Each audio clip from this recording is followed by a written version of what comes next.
말씀은 에스더 6장입니다.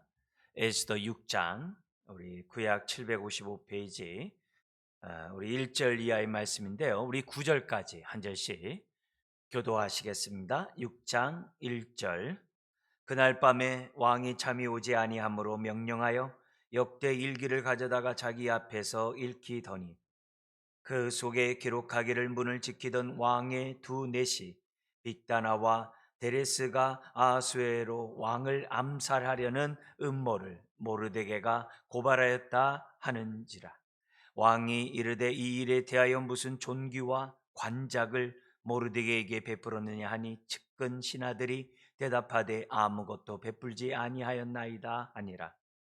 왕이 이르되 누가 뜰에 있느냐 하매 마침 하만이 자기가 세운 나무에 모르드게 달기를 왕께 구하고자 하여 왕궁 바깥들에 이른지라. 측근 신하들이 아뢰되 하만이 뜰에 섰나이다 하니 왕이 이르되 들어오게 하라 하니 하만이 들어오거늘 왕이 묻되 왕이 존귀하게 하기를 원하는 사람에게 어떻게 하여야 하겠느냐. 하만이 심중에 이르되 왕이 존귀하게 하기를 원하시는 자는 나 외에 누구리요 하고 왕께 아뢰되 왕께서 사람을 존귀하게 하시려면 왕께서 입으시는 왕복과 왕께서 타시는 말과 머리에 쓰시는 왕관을 가져다가 그 왕복과 말을 왕의 신하 중 가장 존귀한 자의 손에 맡겨서 왕이 존귀하게 하시기를 원하시는 사람에게 옷을 입히고 말을 태워서 성중 거리로 다니며 그 앞에 반포하여 이르기를, 우리 같이 읽겠습니다. 왕이 존귀하게 하기를 원하시는 사람에게는 이같이 할 것이라 하게 하소서 하니라. 아멘. 오늘 말씀은 배후에서 간섭하시는 하나님이라는 주제를 가지고 말씀을 나누기를 원합니다. 우리 하나님은 이 6장 뿐만 아니라 이 에스더의 말씀을 통해서 전면에 나타나서 역사하지는 않으세요.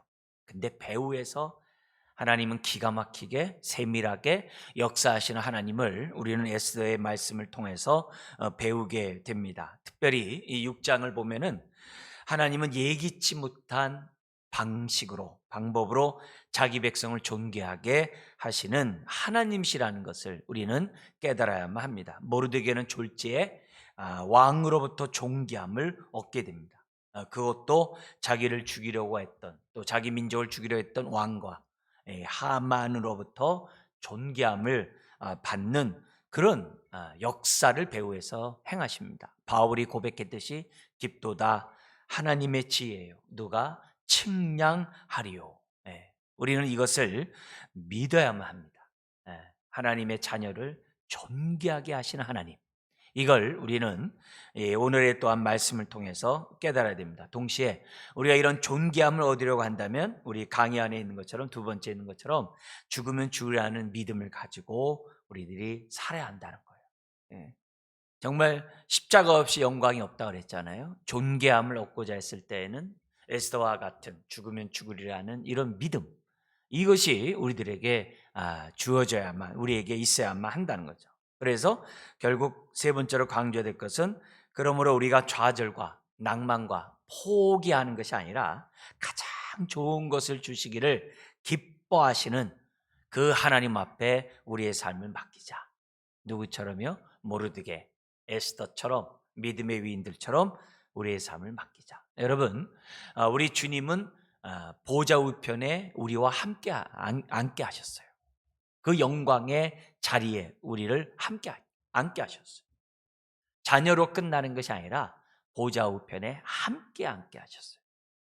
그 존귀함이 우리가 죽어서만이 아니라 이 땅에서 하나님의 자녀로서 정말 에스더와 같은 믿음의 삶을 살고자 하는 자들에게, 또 모르드게 같은 사람들에게 하나님은 존귀로 관을 씌워 주신다라고 말씀하고 있거든요. 그것을 오늘 우리가 이 에스더의 말씀을 가지고 기도하자고요. 하나님, 이 말씀이 내 삶에 응하기를 원합니다. 하나님의 자녀로서 정말 존귀함을 받는, 또 하나님의 상속자로, 후사로 우리가 이 땅에 살아가는데 하나님 이런 존귀함을 우리에게 덧입혀 달라고, 그리고 또한 모르드게스와 같은 이런 믿음의 결단을 하는 자들이 되게 해달라고 우리가 말씀을 대하면서 기도하면서 오늘 이 시간에 은혜를 받았으면 좋겠습니다. 먼저 우리 강의 안에 있는 것처럼 1절 4절에 보면은 모르드게의 공적을 발견한 왕의 모습이 나옵니다. 자, 여기 보니까 6장 1절에 그날 밤에 누굽니까? 에스더와 함께 잔치를 참여하고 다음 날 또 와달라고 요청하지 않았습니까? 그날 에스더와 하만과 함께 잔치를 정말 이렇게 참여하고 난 그날 밤에 보니까는 이 잔치에 갔다 온 왕의 모습을 보니까 잠이 오질 않는 거예요. 예, 잠이 오질 않아요. 그러니까 어떻게 되면 신하들에게 명령합니다. 역대 일기를 가져다가 자기 앞에서 읽히더니 역대 일기. 예, 왕들이라면 이런 일들을 많이 할 거예요. 어떤 일들이 있어 왔는지, 또 어떻게 정책이 되었는지. 그래서 읽으라고 얘기합니다. 그러자 그 속에서 2절에 모르드게로 인하여 왕이 암살을 피하게 되었다는 것을 듣게 됩니다. 그러자 3절에 왕이 묻습니다. 그에게 무슨 존귀와 관작을 베풀었냐? 아무것도 베풀지 않았습니다. 이 사건은 2장 9절과 연관해서 볼 때 4년 3개월이 지났어요. 4년 3개월 동안 모르드게에게 그 어떤 존귀와 관작을 베풀지 않았어요. 왕이 아플싸죠. 아니 나를 죽이려 한 사람에게 어떻게 아무런 존귀와 관작을 내리지 않다니. 이게 있을 수 없는 일이잖아요. 자기를 죽이려고 하는 자를 갖다가 막아줬는데. 그러자 왕이 4절에 누가 뜰에 있느냐 이렇게 묻습니다.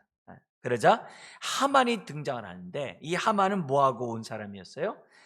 자기가 지금 어떻게 돼요? 세운 나무에 모르드게를 달기를 왕에게 간청하기 위해서 지금 왕궁 앞에 아침 일찍 지금 온 거예요. 그러니까 이 하만도 이게 뭐냐면 어제 잔치를 참여하고 또 자기 원수 모르드게도 이제 죽일 수 있고 또 오늘 또 뭐예요? 또 잔치에 또 참여할 수 있는 그런 기분 때문에 잠을 못 잤던 것 같아요. 어떤 그런 모습이에요. 자, 여기서 우리들이 지금 이 성경에서 우리에게 가르쳐고자 하는 메시지는 이거예요. 왕이 잠이 오지 않아서 역대를 읽었다는 거. 이것이 우연이냐 이거죠. 그렇지 않다는 거예요. 또 암살 사건을 그 많은 역대일가 얼마나 크겠어요. 제국인데 얼마나 많은 부분이겠어요. 근데 4년 3개월 전에 있었던 그 암살 사건에 대해서 하필이면 또 그것에 대해서 듣게 되다니 이게 우연이냐 이게 아니라는 거예요. 하나님의 세밀하게 간섭하심이 지금 뭐예요? 왕에게까지 하나님의 자녀만이 아니라 왕에게까지 미치고 있다는 거예요. 더하여 모르드게에게 보상까지 생각하게 된 그 마음 또한 하나님이 열려주지 않으면 생각하게 하지 않으면 왜요? 가질 수 있는 마음이 아니에요. 그냥 무시할 수 있었던 그 보상에 대해서 갚고자 하는 그 마음 이런 것들이 다 하나님이 배후에서 생각과 마음을 뜻을 다 주장하시는 그 구체적인 예인 것을 보게 됩니다. 또 그것뿐만이 아니라 또 때마침 하만이 그 아침에 그 왕의 뜰 앞에 서게 돼. 기가 막힌 정말 이 퍼즐이 맞춰져 가는 일련의 이 모습을 보면서 우리는 뭐냐면 이런 하나님의 간섭하심이 이렇게 나타나는구나. 나에게만이 아니라 우리 믿는 사람들에게만이 아니라 믿지 않은 사람에게도 기가 막히게 일어난다는 것을 전면적으로 말씀하지 않고 역사하지 않아도 모든 것들이 하나님의 뜻 안에서 이루어진다는 사실을 우리가 믿되 정말 세밀하게 불신자에게도 간섭하시는 하나님, 하물며 믿는 사람들에게 베푸시는 하나님의 그 돌보심은 얼마나 세밀하겠냐. 우리가 배후에서 역사하시는 하나님을 느끼든 느끼지 못하든 우리 하나님은 개의치 아니하시고 하나님의 자녀를 어떻게 돼요? 머리털까지도 세심받고 그죠? 작은 신음에도 응답하시는 하나님이라는 사실을 저와 여러분들은 믿으셔야 돼요. 우리가 왜 이렇게 예배를 드리고 하나님 앞에 정말 우리의 마음을 드립니까? 그래야 영적 센서가 작동이 돼요. 그만큼 우리가 나뭇가지가 흔드는 걸 통해서 바람의 존재를 알듯이 우리가 하나님을 경외하며 하나님을 찬양할 때 우리의 마음을 보면은 하나님이 내 삶 속에 어떻게 작동하고 계시는지 센서가 우리가 어떻게 돼요? 느껴지게 돼요. 그래서 우리가 예배하면 예배할수록 우리가 위로도 받고 세임도 받고 깨달음도 있는 거예요. 이게 굉장히 중요해요. 우리가 갑자기 하나님 말씀이 문득 생각나서 내가 순종한다? 그냥 넘어가면 안 되죠. 그것을 나에게 그 많은 생각 중에 어떻게 하나님의 말씀을 기억하고 또 어떻게 순종하냐. 또 그 순간에 이것이 하나님이 기뻐하지 않아. 어떻게 그런 생각을 해? 이렇게 하는 거에 하나님이 기뻐하시지. 어떻게 그런 생각을 해? 우리 예수님께서 말씀하셨어요. 성령님이 너희 안에 들어오면 그 성령님이 하나님 말씀을 기억나고 생각나고 순종하게 하신다 그랬거든요. 그러니까 그런 일들이 나에게 딱 보였을 때 그냥 흘려보내지 말고 감사합니다.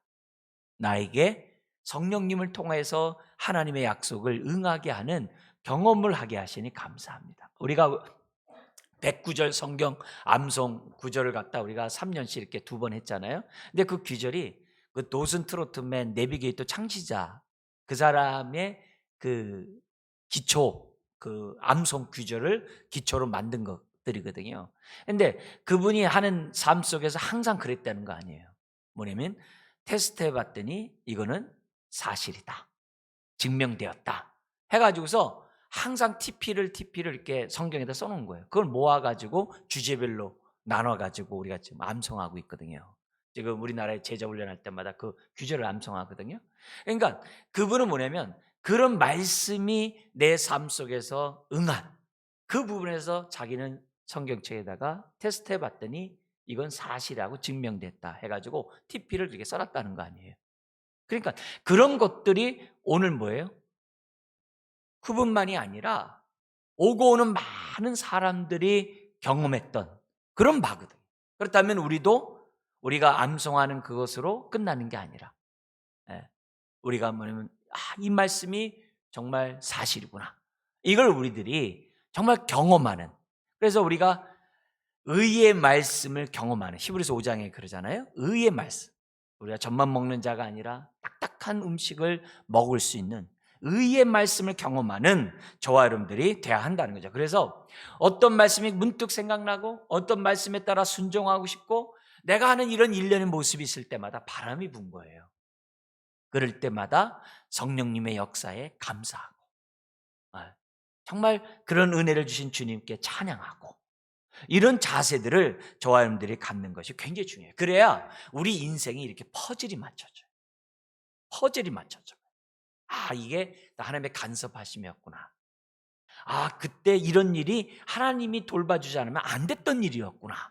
이런 퍼즐들이 이렇게 맞춰지는 거예요. 우리가 예배하면서 은혜를 받으면 과거를 구속하게 되잖아요. 구원하게 되잖아요. 과거를 구원하잖아요. 과거를 구원한다는 말은 뭐냐면 합력하여 선을 이루신다는 하나님의 구체적인 적용 방식이에요. 과거에 있었던 나의 슬픈 일, 정말 기억하고 싶지 않은 일들 얼마나 많은 것들이 있겠어요? 근데 그런 것들을 오늘의 삶을 가만히 보면 그런 것들이 오늘 나에게 유익이 되도록 내 인생을 이끌어 오게 하는 하나님의 손길이 있었어요. 손길이 있었어요. 그래서 어떤 사람은 내가 너무나도 정말 그 어렸을 때 너무나도 그냥 아주 어떻게 보면 너무 힘들고 지긋지긋하고 너무 괴롭고 남에게도 그냥 아픔을 주고 그랬는데 어느 순간 주님을 딱 만나게 돼요. 주님을 딱 만나게 되니까는 하나님이 생각을 싹 바꿔가지고 지난날에 이렇게 살았던 이렇게 살다가는 내가 안 되겠다 해가지고 과거의 삶에 대해서 내가 용서를 구하는 건 둘째치고 앞으로의 삶이 어떻게 돼요? 그런 삶은 더 이상 살지 않도록 내 인생이 바꿔가거든요. 합력하여 선을 이루는 큰 퍼즐 가운데 하나예요. 그래서 많은 경우에 사람들이 과거에 대해서 후회하고 또 과거에 대해서 속상함이 이렇게 분노가 이런 것들이 사람들이 갖고 있거든요. 그게 청산하지 않으면 과거를 구원하지 않으면 오늘에 영향을 준단 말이에요. 합력하여 선을 이루는 그런 인생이 되기가 어렵거든. 근데 은혜를 받으면 그걸 갖다 어떻게 돼요? 하나님의 뜻 안에서 해석하는 안목이 생기는 거예요. 그러면 그런 부분들에 대해서 후회하고 내가 좀 막 아픔이고 이런 것들을 갖다가 끌고 가는 게 아니라 잘라버리면서 그런 삶이 오늘 나에게 어떻게 합력하여 선을 이루게 하시는가, 그런 하나님의 손길에 내 삶을 자꾸 이렇게 맡기게 된다는 거예요. 그러면 그게 과거를 구원한 거고 오늘의 삶을 의미 있고 보람 있게 살게 하는 하나님의 손길인 거예요. 그래서 과거의 그런 고통이 고통으로 내가 끝나는 게 아니라 오늘의 합력하여 선을 이루게 하시는 하나님의 손길에 저와 여러분들이 우리의 삶을 드려야 하는 거죠. 그걸 위해서 예배를 하는 거죠. 그걸 위해서 우리가 말씀을 묵상을 하는 거죠. 그래서 오늘 우리의 인생이 이걸 알면 과거에 이해할 수 없었던 그런 모든 구멍난 부분들, 그런 것들이 다 퍼즐이 맞춰져서 오늘의 삶 속에서 감사가 있는 거예요. 참 감사하다. 하나님 참 감사하다. 그래서 오늘도 마찬가지예요. 오늘도 풀리지 않는 일들이 많을 수 있어요. 내가 원하지 않는 삶이 내 앞에 여전히 있을 수 있어요. 근데 이런 삶도 나에게 가장 좋은 것 주기를 원하시는 하나님의 무슨 선한 뜻이 있겠지라는 믿음을 가지고 오늘을 우리가 살아간다고 한다면 오늘의 이 삶이 내일의 삶에 합력하여 선을 이루는 그런 축복이 있다는 거죠. 모르드게의 입장에서는요, 자기가 왕을 죽이려고 하는 것을 자기가 막아줬는데 자기에게 아무런 보상도 안 해요. 심지어 그 왕이 자기와 자기 민족을 죽이려고 해요. 이거 얼마나 원망스럽겠어요. 이거 얼마나 정말 좌절이 되겠어요. 도대체 하나님은 내 인생에 왜 이렇게 개입 안 하시는가? 왜 하나님의 백성의, 유다 백성의 왜 하나님은 왜 이렇게 외면하시는가? 얼마든지 그렇게 생각할 수 있어요. 근데 에스더 6장을 보니까 이때를 위해서 왕이 그 보상을 다 망각하게 하셨고 이때를 위하여 지금 뭐예요? 다시금 기억나고 생각나게 하고 그 모르드게에 대해서 보상하지 않은 것에 대한 그 무거운 짐을 갖는 가운데 지금 뭐예요? 왕이 보상을 하려고 하는 그 모습이 있는 거죠. 그러니까 이런 이자도 이런 이자가 없어요. 그때보다 이거 지금 4년 3개월 있다 받는 그 이자는 너무너무 큰 이자예요. 여러분, 우리 하나님이 이처럼 좋은 것으로 우리의 삶을 채워주실 것을 우리들이 믿고 과거에 어떤 이런 모르드게가 4년 3개월 전에 있었던 그런 슬픔에 해가지고서 나 안 해! 뭐 이런 식으로 했다고 한다면 없는 거죠. 이런 게 없는 거죠. 그래서 우리가 오늘 이 배후에서 일하시는 이 하나님에 대해서 확실히 믿어야 돼요. 오늘 우리도 뭐냐면 주님을 위해 기도했고 주님을 위해 헌신했고 주님을 위해 내 삶을 드렸는데 보상이 없을 수 있어요. 20년이 지났는데 보상이 없을 수도 있어요. 30년이 지났는데 보상이 없을 수도 있어요. 근데 믿어야 돼요. 믿으셔야 돼요. 하나님이 가장 좋을 때 히든카드로 남겨 놓으셨다는 사실을 우리가 믿고 오늘을 살아야 돼요. 나는 보상받지 못했지만 하나님은 기억하고 계세요. 그리고 가장 좋을 때 그 보상을 베풀어 주세요. 우리가 그 신앙 간증 가운데 우리가 제일 많이 우리가 이제 간증하는 것 중에 하나가 뭐냐면 나의 오늘의 나됨이 부모님의 기도 덕분이다. 이런 간증들 참 많이 해요. 우리 찬송가에도 있잖아요. 그죠? 그런 간증 참 많이 합니다. 우리가 이런 간증이 이게 여기서 우리가 또 배워야 돼요. 그냥 나로서 끝나지 말고 우리의 오늘 이렇게 된 게 다 우리 부모가 기도했기 때문에 내가 이렇게 하늘의 축복을 받았어. 나에게만 끝나지 말고 나도 똑같다는 거예요. 나의 기도가 나의 헌신이 어느 순간에 내 자식이 필요한 그때 하나님의 선한 손길 가운데 역사할 수도 있다는 거예요. 그걸 저와 여러분들이 믿어야 돼요. 믿어야 돼요. 지금 다니엘과 에스겔과 같은 그런 선지자, 에레미야 같은 그런 선지자들의 그런 헌신과 믿음과 그런 결단이 있었기에 지금 어떻게 돼요? 유다 백성의 후손들이 하늘의 은혜를 덧입고 있거든요. 다니엘은 본토로 돌아가지도 못했잖아요. 모세는 가나안 땅에 들어가지도 못했잖아요. 그렇지만 그 후손들이 받잖아요. 그런 것처럼 오늘 우리들이 나한테만 부모님의 기도가 참 좋았어, 그게 아니라 내 기도 때문에 내 자녀들이 하늘의 복을 받게 될 것이라는 사실을 믿어야 돼. 그게 아브라함과 이삭과 야곱과 요셉이잖아요. 그런 것들이 성경에서 나타나요. 하나님은 공의 하나님이세요. 반드시 갚으시고. 우리 예수님도 베드로와 제자들에게 얘기했죠. 우리에게 뭐 줘요? 그러니까 100배의 축복을 주지. 그러나 겸하여 교만하지 말라고 고난을 준다 그러잖아요.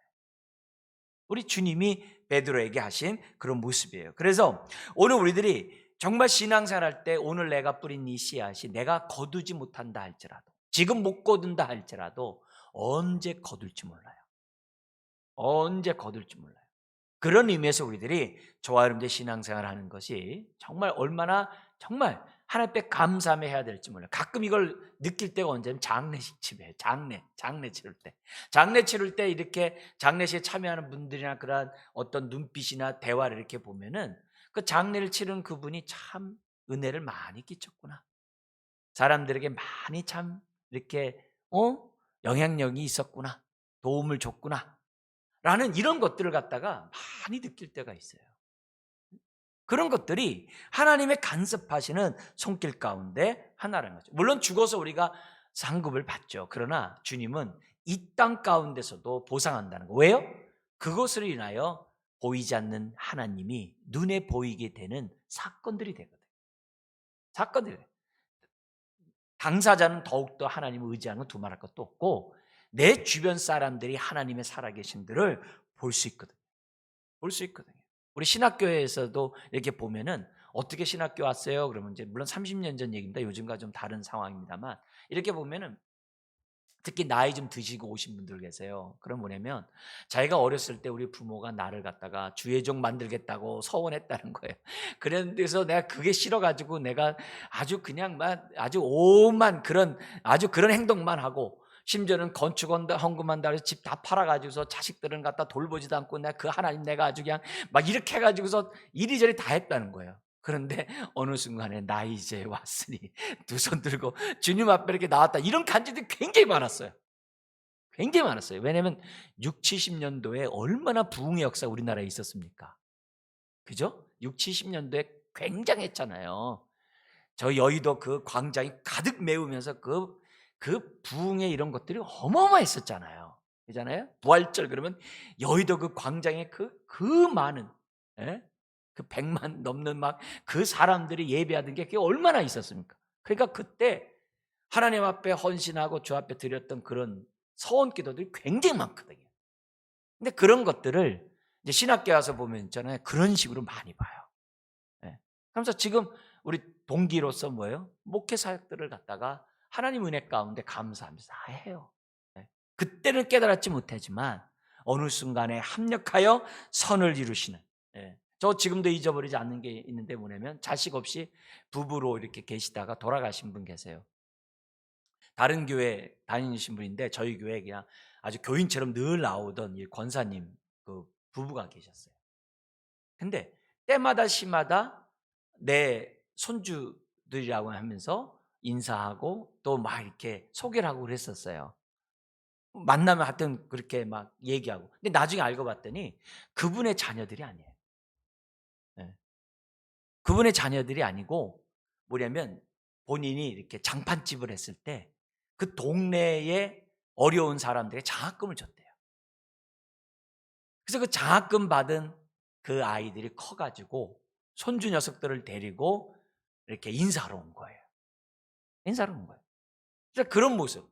그래서 특별히 이제 세 자녀가 이제 세 명이 이제 눈에 띄었던 세 가정이 있었는데 그 가정들이 다 뭐냐면 그렇게 두 명은 외국에서 사는 가정인데 와가지고 그렇게 인사를 하고 그렇게 하시더라고요. 그래서 그런 거 보면서 하나님이 정말 이렇게 가장 필요할 때 가장 정말 어떻게 보면 위로가 필요한 그 순간에 하나님이 그런 일들로 갚아주시는 이런 모습들을 보게 됩니다. 그래서 오늘 우리 하나님께서는 배후에서 역사하시되 이처럼 사람들의 마음과 생각, 계획까지도 사용하시면서 하나님의 뜻을 이루어 가신다는 사실을 우리가 정말 확실히 믿어야 돼요. 하만 보세요. 긍휼 없는 행동을 하자 긍휼 없는 심판을 당하잖아요. 이건 아주 성경의 진리잖아요. 하만과 같이 행동을 했다가는 이거는 하만과 같은 이런 심판을 받을 수밖에 없다는 것을 지금 우리에게 보여주고 있거든요. 그러니까 이런 의미에서 우리들이 어떻게 우리가 믿음의 사람으로서 살아가야 되는지를 우리가 배후에서 역사하시는 하나님을 기쁘게 하는 자로서 우리들이 잘 깨달아야 한다는 거죠. 자, 그러면서 5절부터 9절에 보면은 하만의 계략에 의해서 오히려 모르드게가 존귀함을 받게 하시는데요. 왕이 하만에게 얘기합니다. 존귀하게 하기를 원하는 자에게 어떻게 해야 하는 것이 좋냐 하면서 이제 하만에게 탁 얘기를 합니다. 그래서 6절 우리 한번 읽어볼까요? 하만이 들어오거늘 왕이 묻되 왕이 존귀하게 하기를 원하는 사람에게 어떻게 하여야 하겠느냐? 하만이 심중에 이르되 왕이 존귀하게 하기를 원하시는 자는 나 외에 누구리요? 하고, 그래가지고 8절 9절에 아주 그러니까 왕이 누리는 그 모든 것들을 다 누리게 해달라고 아주 구구절절히 8, 9절에 설명합니다. 심지어 왕복까지 입히래요. 왕의 말, 왕관, 참 그것도 뭐라 그래요?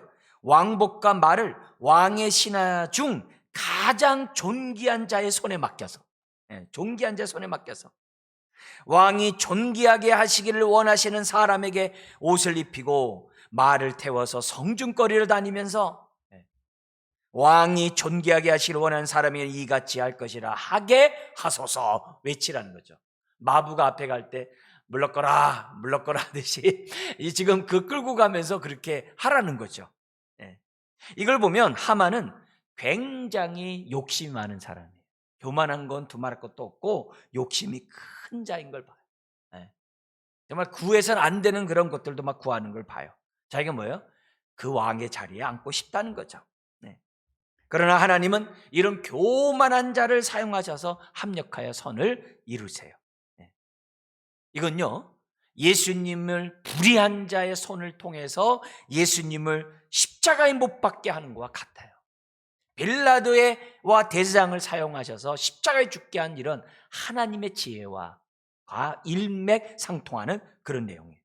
그래서 하나님은 의인만 사용하는 게 아니라 이처럼 욕심이 많은 하만과 같은 사람들도 얼마든지 사용한다는 거예요. 그래서 우리가요, 세상에 악인이 판을 친다고 해서 너무 마음할 필요가 없어요.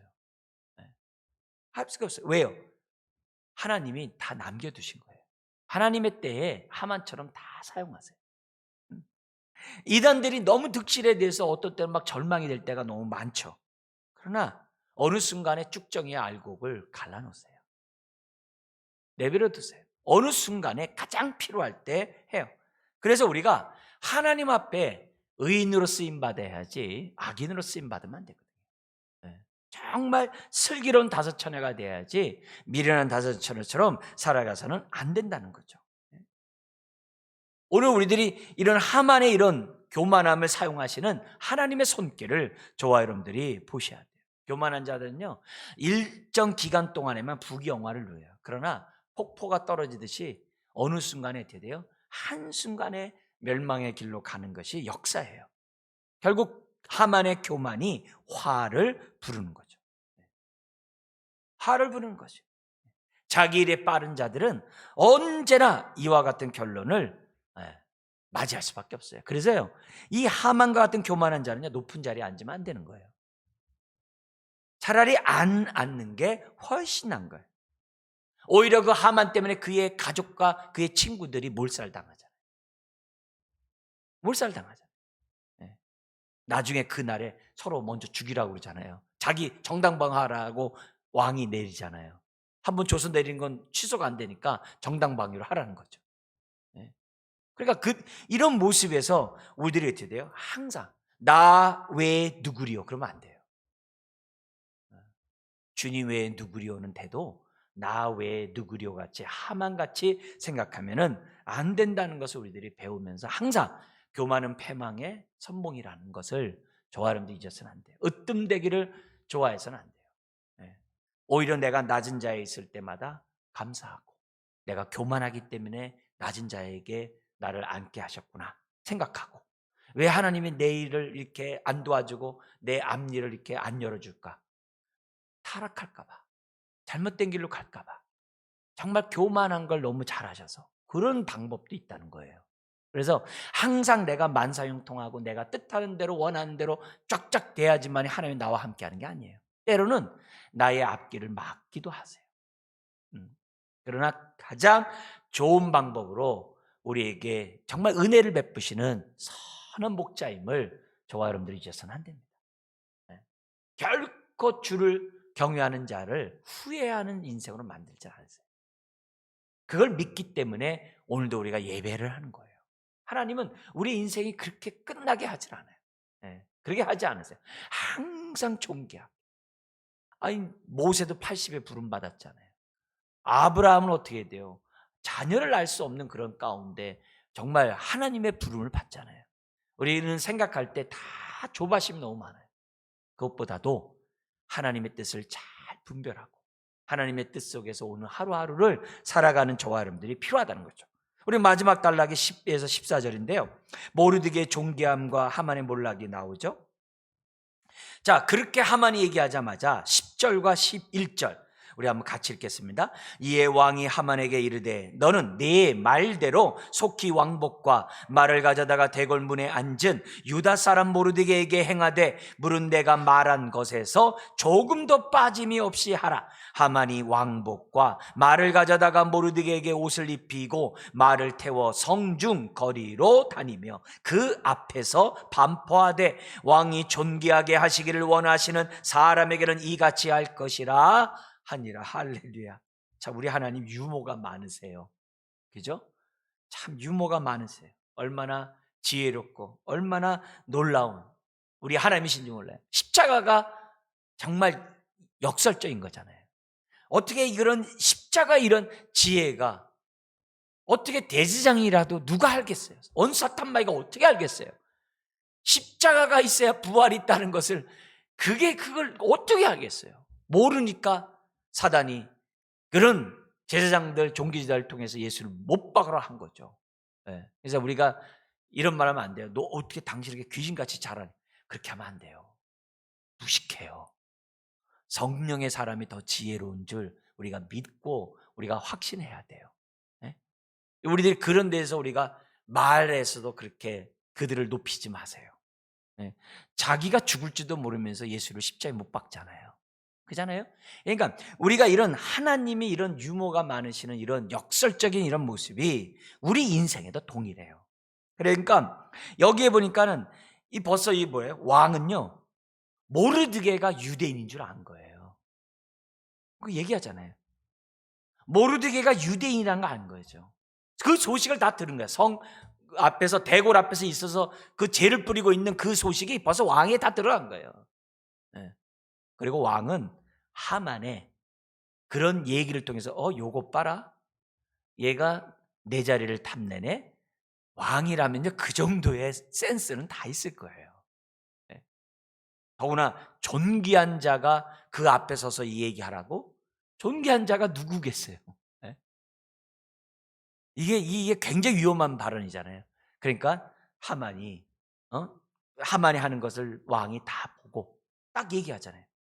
대궐문에 앉은 유다 사람 모르드게에게 행하라는 거예요. 유다 사람. 그러니까 요런 거 모습을 보면서 지금 왕이 지금 어떤 상황인지를 다 알고 있다는 거예요. 그리고 자기가 유대인들을 다 죽이라고 하는 조서를 보낸 것도 왕은 지금 다 알고 있어요. 그래요. 그런데 왕은 어떻게 돼요? 왕이니까 이런 명령을 딱 얘기를 해요. 얘기를 하는 거예요. 그러면서 더구나 하만과 원수지가 했던 이 모르드게. 근데 하만이 모르드게 앞에서 외치는 거예요. 거기 외치는 거예요. 왕이 존귀하게 하시기를 원하시는 사람에게는 이같이 할 것이니라 하면서 외치게 하는 거예요. 그러니까 이런 것들을 보면서 우리가 뭐냐면 하나님은 자기 백성을 보호하신다고 그랬잖아요. 그죠? 우리 그 발람 발락 사건 여러분 잘 아시죠? 민수기 22장 12절의 사건 잘 아시잖아요. 그죠? 모압 왕이 이 발람에게 저 이스라엘 백성 저주하라. 근데 뭐라고 그래요? 우리 하나님이 발람에게 내 백성을 갖다가 저주하지 말라. 그들은 복을 받은 자들이니라. 아멘이거든요. 그러니까 저주를 아무리 하더라도 뭐예요? 저주할 수가 없는 거예요. 아무리 발람이 저주하려 해도 저주할 수가 없는 거예요. 우리 조선 시대 이런 데 보면은 인형 같은 거 놓고서 막 칼로 막 찌르고 막 이런 거 하잖아요. 그런 거 아무런 우리에 상관이 없는 거예요. 아무리 해도 주님이 어떻게 돼요? 하나님의 자녀를 보호하세요. 오히려 그 화가 그에게 돌아가지 그게 미칠 수가 없는 거예요. 그러니까 하나님이 오늘 이런 메시지 속에서 뭐냐면 하나님은 자기 백성을 보호하는 것으로 끝나는 것이 아니라 존귀 여김을 받게 하시는 분이라는 사실을 우리가 확실히 믿자 이게. 그리고 뭐예요? 기대하자 이게. 그리고 이런 존경을 받기 위해서 우리가 어떻게 돼요? 모르드게처럼 에스더처럼 죽으면 죽으리라는 믿음의 결단을 저와 여러분들이 하자는 거예요. 그러면 또 주님은 또 뭐라면 감당하지 못할 시험 주지 않고 감당하지 못할 때는 피할 길도 주신대.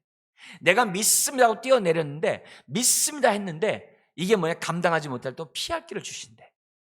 그러니까 우리가 얼마나 이게 하나님 우리를 돌보시는지 머리털 하나 상치 않게 하신다는 그 말을 아멘하고 너무 우리가 배 안에만 있지 말고 베드로같이 배 바깥으로 이렇게 뛰어내려서 무리를 걷는 저와 여러분들이 될 수 있도록 하나님께 기도하자는 거죠.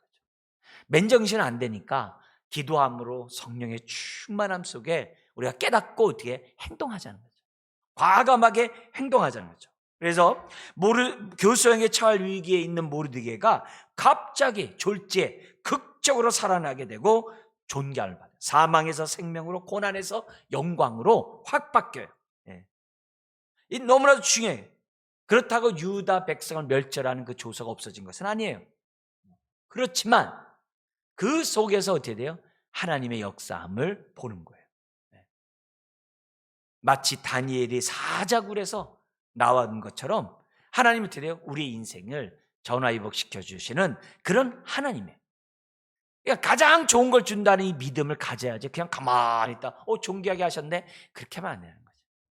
존귀하게 하실 것을 믿고 우리들이 믿음으로 나아가는 저와 여러분들이 되어야 한다는 거죠. 자, 그러자 그렇게 한 다음에 하만이 인간 그 성중이 난리가 났겠죠. 그죠? 난리가 났겠죠. 그리고 하만과 모르드게의 관계가 어떻다는 거 웬만한 사람 다 알 텐데 이거 얼마나 참 치욕스럽고 정말 처하겠어요.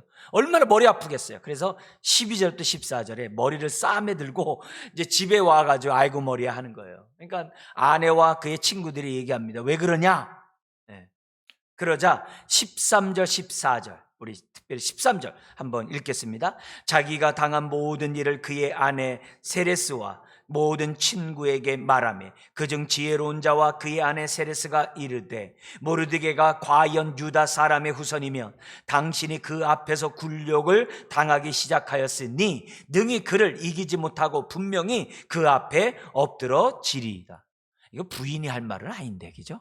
남편이 엎드러지면 자기도 엎드러지는데 이게 쉬운 얘기는 아니에요. 근데 이렇게 아주 단호하게 얘기한 걸 보면요 무슨 사건이 있었던 것 같아요. 가장 대표적인 사건은 뭐냐면 유다 백성이 본토로 돌아간 사건이겠죠. 그죠? 유다 백성이 본토로 돌아가서 거기서 성전을 세운 그 사건, 유다가 회복된 그 사건이 그 당시 그 정말 이 127개 나라가 연합된 그 나라의 입장에서 볼 땐 충격적인 사건이었던 거죠. 그건 너무나도 부러운 사건이었던 거죠. 그걸 보면서 과연 하나님이 살아계시다라고 많은 백성들이 느꼈을 거예요. 뿐만 아니라 또 누구의 사건이 있어요? 다니엘 사건. 다니엘은 왕이 3번이나 바뀌면서 총리를 하잖아요. 더구나 사자굴에서 나온 사건들. 이런 것들은 그 당시 많은 사람들이 봤던 경험했던 사건들이거든요. 그걸 생각해 보면 그 당시 사람들이 유다 백성들에 대한 어떤 그런 마음들이 없잖아 좀 한편 있었던 것 같아요. 그러니까 하만이 유다를 시기해서 이렇게 멸절하려고 하는 그런 태도를 아주 강곡법을 쓰지 않았는가 이런 생각을 또 갖게 됩니다. 물론 조상 때서부터 앙숙이죠. 아각의 후손이니까 조상 때서부터 앙숙이었다는 거 우리가 첫 시간에 말씀드렸던 거고. 자, 그런데 에스겔 38장 23절 이하에 보면 이런 말씀이 있어요. 무슨 말씀이 있냐면 에스겔 38장에 하나님이 하나님의 자녀를 돌보시고 하나님의 자녀를 통해 영광 받는 것을 통해서 불신자들이 하나님의 권위를 인정하게 될 것이라는 말씀이 있어요.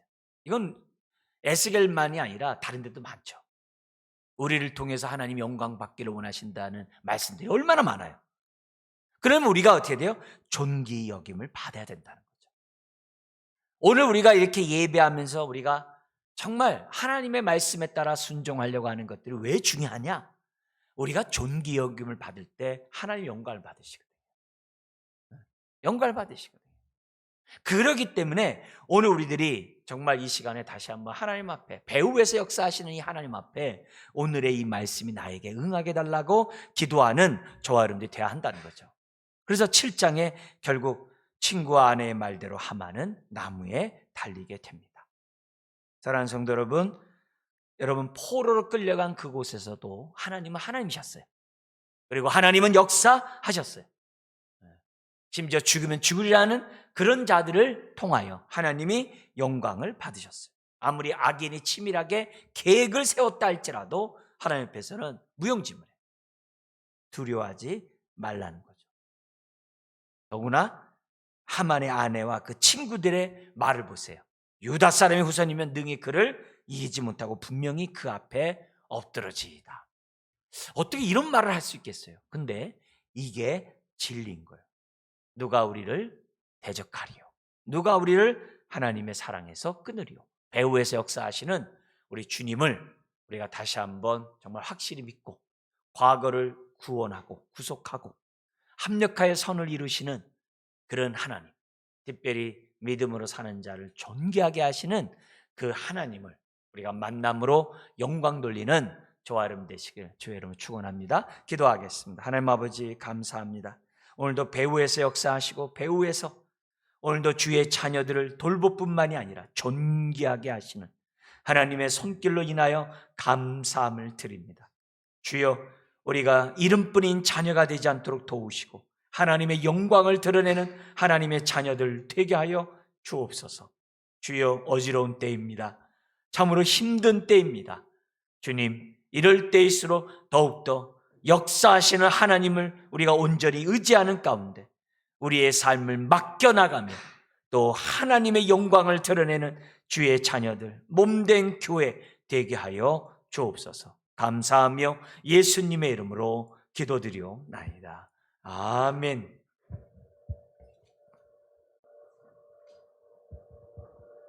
이 찬송가 이 세상 험하고 나 비록 약하나 늘 기도 힘쓰면 큰 권능 얻겠네. 함께 찬송하면서 함께 기도하도록 하겠습니다.